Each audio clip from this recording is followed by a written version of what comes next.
I think I won the boyfriend lottery. He said it was the best thing he had ever done in his life. I need a whole entire book on this relationship.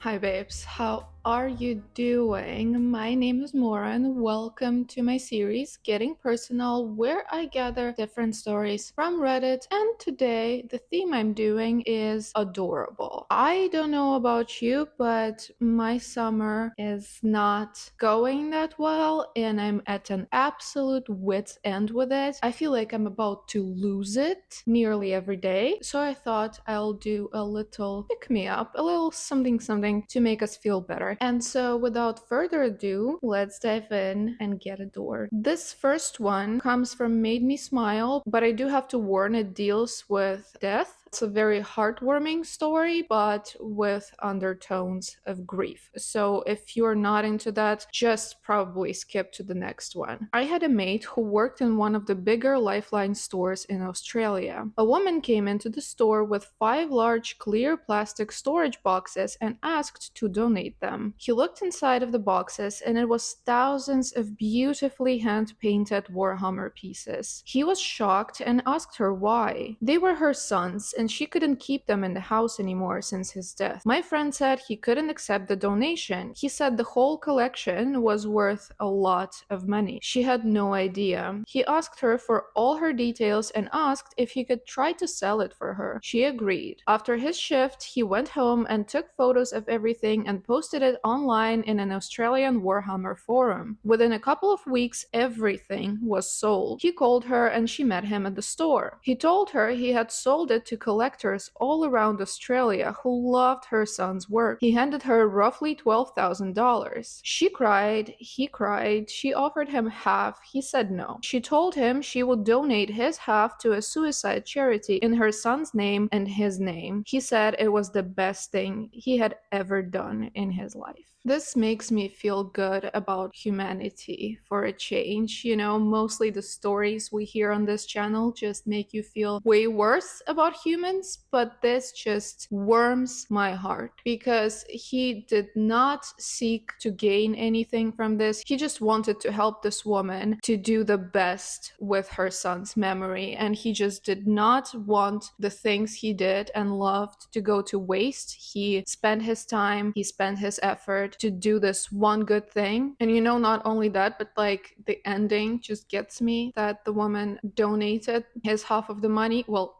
the half of the money she wanted to give him to a charity, and I think this is so lovely and so adorable. The world needs more people like that, more people like that guy who just selflessly decided to do something. Before we get too sad and into the underlying tones of that story, let's see the next one, which comes from True Off My Chest, and it is called My Boyfriend Doesn't Know That I Understand Everything He Says in His Native Language during.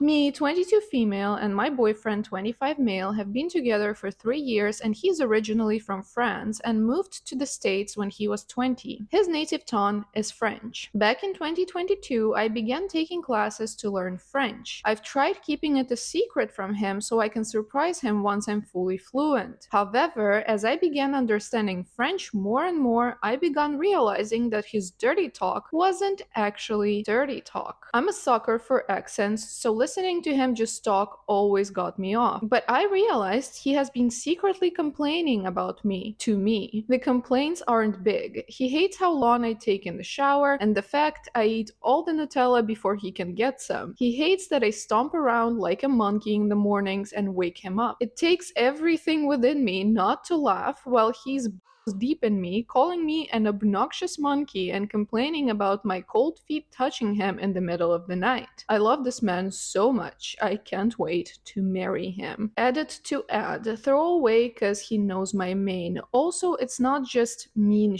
He says loving things too, however, that's not as funny as him being pissed off about not getting any Nutella. Edit 2. Okay, I'm clearing some things up because for some reason people are starting to send me death threats and I can't reply to all the comments. I don't purposefully wake him up. What he's referring to with me waking him up, stomping around, is I wear heels to work. Sometimes the clicking of the heels when I'm leaving wakes him up. He's a super light sleeper and I typically don't put my heels on till I'm outside the front door to avoid this, but sometimes I'm just in a rush. I'm not a like some man called me because I sometimes accidentally wake him up. 2. He didn't call it Nutella but referred to it as something along the lines of bread spread, and it's the only spread we have because neither of us like jams or jellies. I explained this in an earlier comment. Look for it before you send me a DM calling me an outrageous lying B word. 3. I don't eat all of it all the time. Sometimes I just happen to be the one that finishes off the jar. However, I'm not a gluttonous pig, as some of you have called me just because I sometimes get the last serving. Jesus Christ. 4. He himself doesn't really use Reddit, he just likes having me on all socials. So the only time he uses Reddit is when I post something new so he can upvote it. So the only way he'd find this post is if I commented on it with my main. Anyways, I didn't expect this post to blow up or even get more than 6 comments. It was just something I found funny and wanted to share. Please stop sending me death and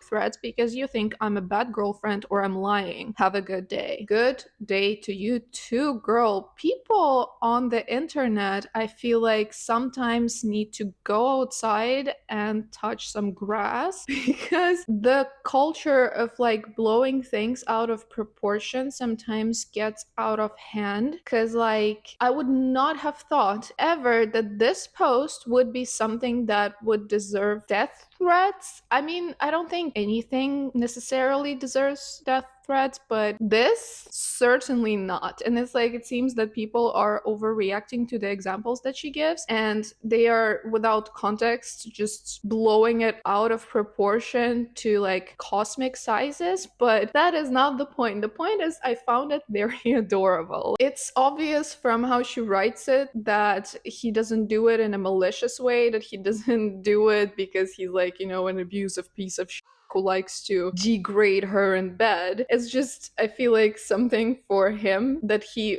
finds fun to do sometimes. I mean, venting it off to her and thinking that she doesn't realize it, but it's also hilarious that she understands it. And girl, kudos to you being able to hold it together because I would laugh my pants off if they were not already off. This is hilarious, and I do hope that you reveal your French knowledge to him during one of those times when he's complaining to you about you in bed. Like, imagine his face. Let's see the next story, which is today I up by spinning my cat around in an office chair. I just redid my home office and was giving my cat, Juniper, a tour today of the finished product. We have a nightly routine where I pick June up and show her different areas of the house. She likes to be held at my eye level to see what's going on. Usually we gravitate towards walls and door frames because she climbs across them matrix style with my support. Plants, mirrors, butter, pictures, and chip bags do always spark an interest though. I sat her down on my new chair which swivels a lot and she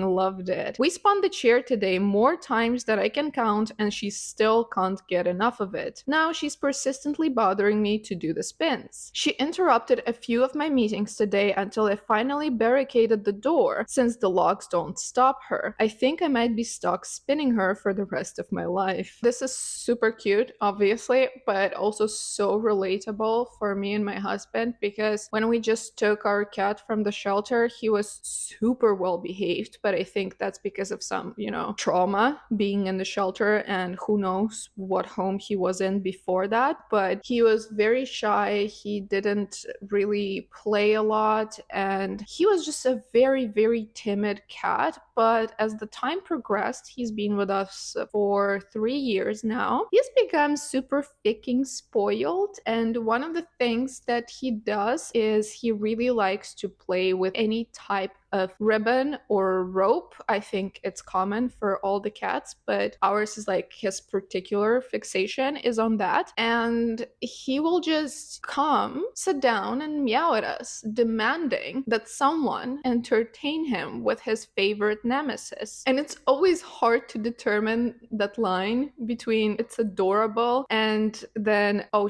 I up teaching him that one, because it can get annoying when the cat cannot get enough of this one particular thing they like. But it's fixable with a little bit of a behavioral therapy and stuff like that. So yeah, the top comment here is actually fun and could be a useful advice. Buy her a Roomba and let her spin to her heart's content. Could work, could not. Some cats do get very fixated on the specific thing, so you can never tell what will actually work. But I mean, just let the girl spin. And the next story I've got is my boyfriend giggles when we have. I need to tell someone, but I don't want to gossip about something like this with people who know us IRL. He makes a cute little giggle every time. At first, I would ask him about it because I thought he was laughing at something funny. We're both pretty clumsy and isn't the most dignified activity. But no, it's just that he's happy. It is wholesome and precious, and I'm so glad he isn't self-conscious about it or suppresses it to be more manly or less weird or whatever. And that's about it. Very short post, short and sweet, and I find this incredibly adorable. Not necessarily because of the giggle, but I do love couples that are not ashamed whatsoever to be themselves in bed, outside of bed, wherever, when you have this balance of, a person accepts your weird things and you accept their weird things. It's just beautiful harmony. This one also is about a boyfriend. I think I won the boyfriend lottery. This literally just happened and it has me in my feels. It is my 22 female time of the month and I thought it was done. Well, I ended up having a bit of an accident at work and have no way to leave and no way to cover up. So in a panic, I texted my boyfriend to bring me a new pair of pants from home since he was home. He said he was outside and I managed to sneak out, and this man brought me not only pants but new underwear, a flavored drink, and a chocolate bar. I literally was dying from how much I love him. I think I genuinely won, guys. Yeah, that one is a keeper, and I specifically included this one because the same as the previous one, they celebrate such small, seemingly insignificant instances in their daily lives, but this specific situation does show you, that he is a keeper. He not only did what you asked without being pissy or offended, he took his time to prepare this whole tiny care package for you because he knew you were stressed and he brought it to you. This is adorable. And also, I've recently been through a discussion with a bunch of girls on like my other channel about a lack of ed, and the topic of periods came up, and it made me genuinely sad that some girls mentioned that their boyfriends or like ex-boyfriends did not even want to talk about periods. Like, they thought it was weird, they refused to do it. And I always think that's such an ick. It's just disgusting. You should not be with someone who does not want to even acknowledge a part of your biological functioning. You know what I mean? It's like weird. So whenever we have these stories about boyfriends who are being like understanding, accepting, and open and stuff, it warms my heart. But at the same time, it makes me sad because that should be the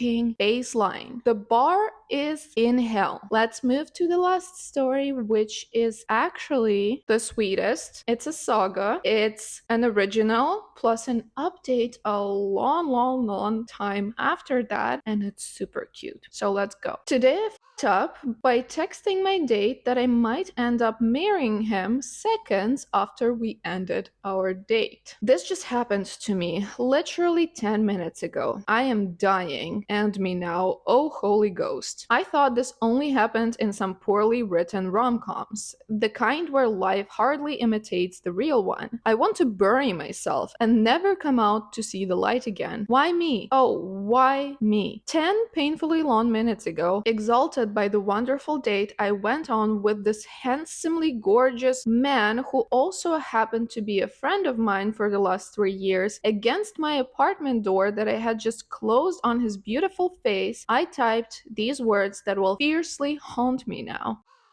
I think I'm going to end up marrying this guy. This was meant for my best friend, the only other soul I could muster to express my vulnerable feelings to. I sent this deeply poetic text to him instead. Do you think there is a void big enough in this planet to hold all my misery, all the embarrassment? Do you think I can make a pact with the devil to turn back time? I would just need 10 minutes. That'd be really nice. Can he please die now? Literal and metaphorical death is the only relief I might know. I'm currently in my library, sprawled across the floor, intently staring at the ceiling. Man, I think I'll be here forever. Girl, first of all, I need to tell you that you do write like someone who has a library. I was not surprised to see that detail in there because you do write very coherently. It's very funny, very nice to see well-written stories on Reddit because we don't have that many. We don't have that many of them in here. It is embarrassingly hilarious or hilariously embarrassing, depends on your disposition. Could go both ways. But I would probably die on the spot. I think it's hard to come back from that, but what I find mitigating in this context is that he was also the friend of yours for the last 3 years, so there is a big space to like laugh about it and forget about it. Y'all known each other for quite some time, so now you can just move past it. And move past it they did, because we have an update which is titled Bitch, I owe you an update. Good news, there is so much staring at the ceiling one can do before pure boredom kicks in, and the realization that the desire to scream at the top of your lungs will most likely not last for an eternity. Bad news, you guys did me dirty by blasting my still fresh embarrassment on the front page and apparently on a famous Portuguese radio show this morning. Cool. So, on to the meaty love update. Once I realized the text blunder, I quickly texted him that it was not meant for him with a crying emoji for good measure. Sweet man that he is, he responded immediately to let me know that he doesn't read texts not meant for him. Winky face. I subsequently asked him for permission to die. He said, please don't. Kissing emoji. This morning, he texted me about some travel plans we have down the line. Bless this handsome man. The gods are cruel, but not that cruel. This is where I should clarify that the original post was obviously a tad hyperbolic, just like that text. Go figure. I slept well last night and I also laughed at myself, the blunder, just the ridiculous timing. What also got imprinted on me was that exact moment I wrote and sent that text. The moment he leaned and kissed me good night, I looking at him as I closed my apartment door, locking it, and at once turning around and heavily sighing and smiling, keys still in hand. 2 weeks ago, he had proposed going on a walk at the park. I had an inkling somehow that after knowing each other for 3 years, he was going to finally, perhaps, become vulnerable and share a few things. I had been in a serious relationship when we met, and what I know now to be out of respect and my ironclad boundaries, he never made any advances. But I was single now, and at the park, sitting there together, he looked at me and said he had feelings for me. Long time, 3-year-long feelings. And right there at Prospect Park on a clear night under some 35 visible stars, we counted, he kissed me. Last night, it was my turn to be vulnerable, even if accidentally. For once, I think I understand Ted. He was always the guy I wanted to throw my shoe at whenever his ridiculous face showed up on the screen, which was a lot. As for the library, I'm not Jane Austen, but I'm a New Yorker, and the luxury of ample space is not something I recognize. My dream as a child refugee growing up in deep poverty was to have a dedicated page for all the books I could buy when I would grow up and have money. Here is a pic of my library library nook that I built through vintage thrifting, DIY projects, and patience. This is it, folks. I might prefer this life over any rom-com. Sadly, the link to the library picture does not work, which is very upsetting because I love me a good library or a library nook. But other than that, I just think this is one of the most adorable love stories I've read in a while. And there is another update, my friends. There is another one. 4 years later, on July 17th, 2024. And it goes, we got married. 3 years after I mistakenly pressed send, texting this gorgeous specimen of a guy I would marry him seconds after ending our first date, keys still in hand as I struggled to both text and lock the door, and subsequently sprawled across my library wishing for the floor to engulf me, I did end up marrying the man. Damn, what in the world, life? Thought I'd let you guys know since you did help me with your funny comments and shared shameful moments to eventually get myself up that fateful evening, dust myself off, and not commit cringe seppuku. It's been 3 years of pure joy and he's still as dreamy and kind, you guys. And it was. Kids, that's how I met your father, after all. See you in the next chapter. I need a whole entire book on this relationship, okay? Starting with how his feelings started. Like, you were in the serious relationship and you're just there suffering for you, and then he finds out you were single, and then both of y'all perspectives on the first day, tension, just tensing, feelings just brewing, and then this whole kiss, and then the mistaken text, and it's like, oh no, all is lost. Maybe you came on too strong, and now he's not gonna talk to you again. And I am so far off track that it's ridiculous, but you know what I mean. I hope y'all are very happy, and we do need a book on that. Anyway, this was the last adorable story I had for you today. I do hope this was a little treat for your soul because it was for mine. I kind of feel a little bit better now than I did just an hour ago, so go figure. I will see you guys in the next video. Thank you so much for watching if you're still here, though I doubt it. Bye.